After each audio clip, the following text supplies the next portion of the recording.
Good morning to the Stronger Together crew that's now trickling in and becoming part of our community all over the world, and to CrossFit KNYSNA members that are here in KNYSNA celebrating Easter. I hope you have a fantastic Sunday. And I thought a great topic for today would be happiness, the art of happiness.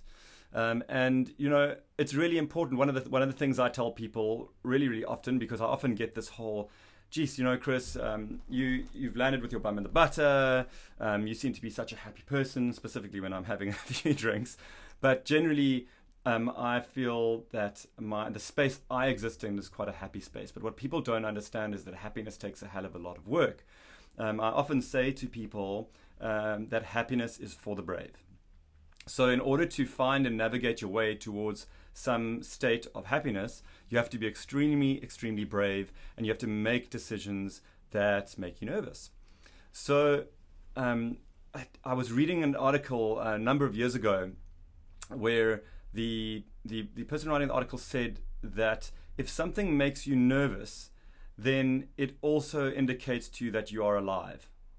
And I really enjoyed the concept of that thought that sort of battered around my brain, going, wow, yeah, so if I'm nervous of something, then it's obviously something that, you know, resonates with something deep inside of me.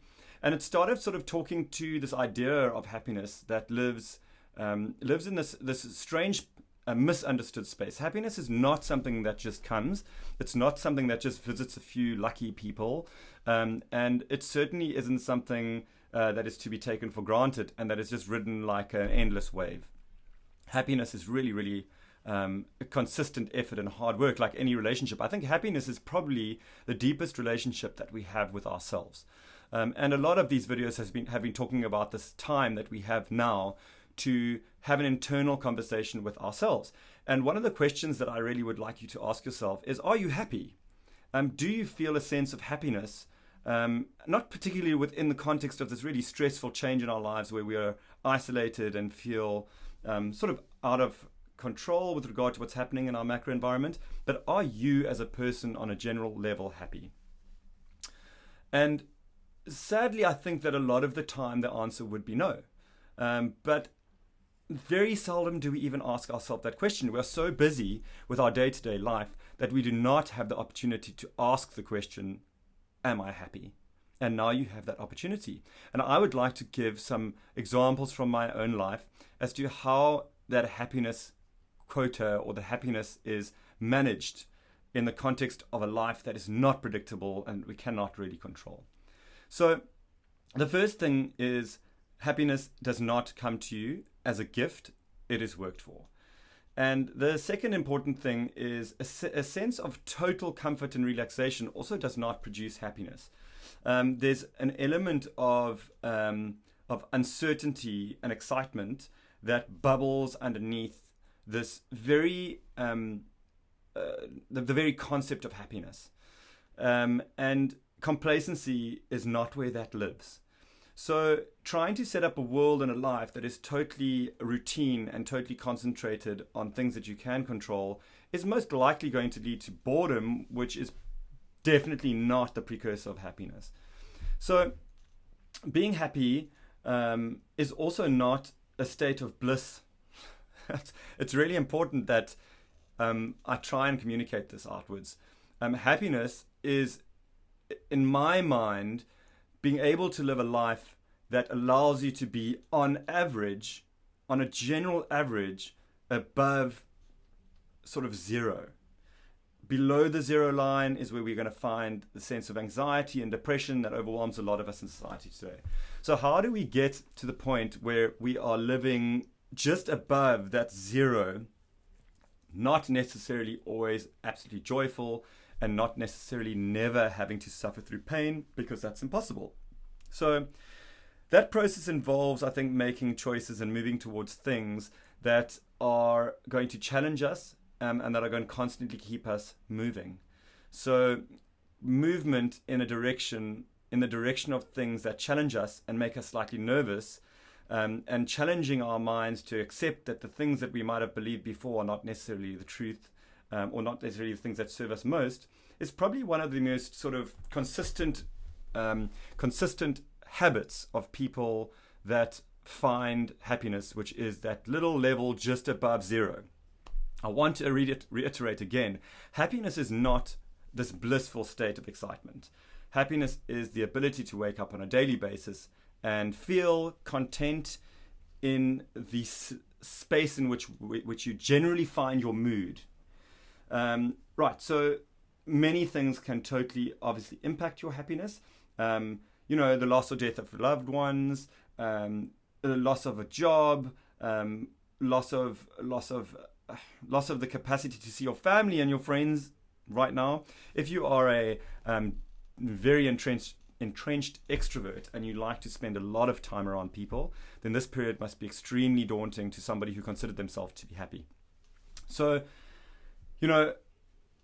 there's no holy grail. I just wanted to send out the message today that the art of happiness is a lot of hard work.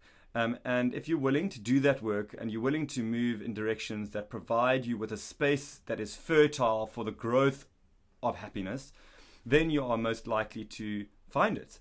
And I'm really not I'm not talking about people who have, a clinical or chemical predisposition towards depression. I totally understand that the worst thing someone who's depressed could hear is just make a decision to stop being depressed. That's not what I'm talking about. I totally understand that that's a process, and that can involve a lot of things involving therapy and psychotherapy and a drug regime, a medication regime that will help you to find, let's say, that's zero and a bit above zero. But that's not the point, and that's not the end of the journey for even somebody who's coming out of a depressed space. The start of your journey is to understand that happiness is achievable, and happiness is achievable for everybody.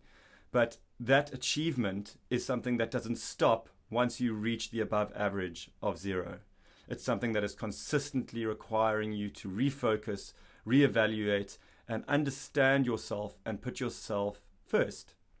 And a common theme in a lot of the things I've spoken about is, this idea of putting yourself first. And that's not to say that you're not within the space of a community, but you can only serve other people in a loving and open way if you serve yourself kindly first, in a loving and open way. So treat yourself as you would wish to treat others, essentially. Be kind to yourself first. Admit that you have flaws, like we all do. Admit that you might have done things that you regret, which we've all done. And then let that go and start understanding that happiness is something that you can achieve.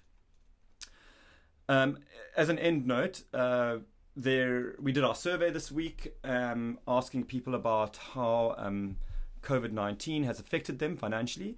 And I'm very happy to report that 99% of our members are, I wouldn't say unscathed, but are resilient to the pain that this is causing in a financial sense. However, one of our members, 1.5, let's say, there's another member that's reached out, is in dire need of assistance, primarily financial assistance, might be losing their home and unable to feed themselves.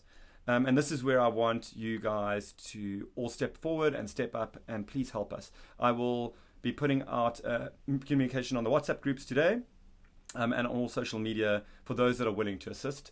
And let's come together. The whole idea of CrossFit KNYSNA, and CrossFit is a community of supportive, like-minded people that find a communal and central space around the exercise that they do, and that grows into many other spaces. So I love you all. Again, happy Easter, and may you find the joy of happiness. Peace.